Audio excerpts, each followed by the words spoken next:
সামুদ্রিক মাছ মানে সমুদ্রে কি কি মাছ থাকে তুমি বলো দেখি, পারো কিনা?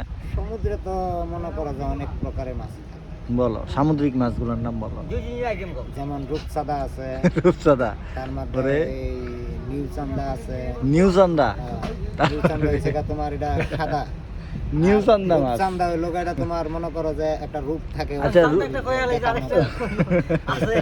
না, রূপচাঁদা হয়েছে, নিউচান্দা এটা আবার কি মাছ? এটা হইলো আমরা সাধারণ খাই ছোট ছোট চান্দা। এটা কি সমুদ্রে থাকে?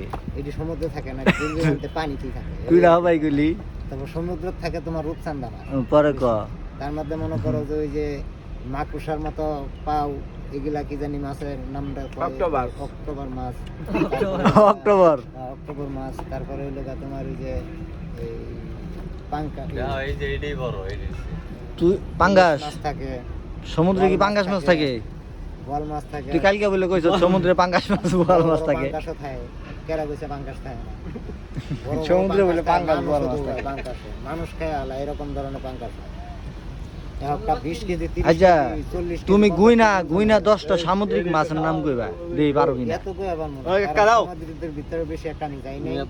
কি নাই এটা কই লাভ নাই। ওই প্রশ্ন করলে আমার মনে বেশি একটা দাও নাই। তা কতদিন গেছিলা? কয়দিন গেছিলা? যেদিন কইছি। কয়দিন গেছিলা সমুদ্রে এটা কও? সমুদ্রে তো মনে করো যে বলতে কি যে আমগো এখন একটা নদী আছিল। কয় নদী আছে? আরে তুই সামুদ্রিক মাছের নাম ক। ওই নদীর ভিতরে ঘুরছি, বাইম মাছ আছে। সামুদ্রিক? হ্যাঁ। সমুদ্রে বাইম মাছ থাকে? এই যে সমুদ্রে একটা নদী, একটা এই নদীর মধ্যে কি বাইম মাছ নাই? আর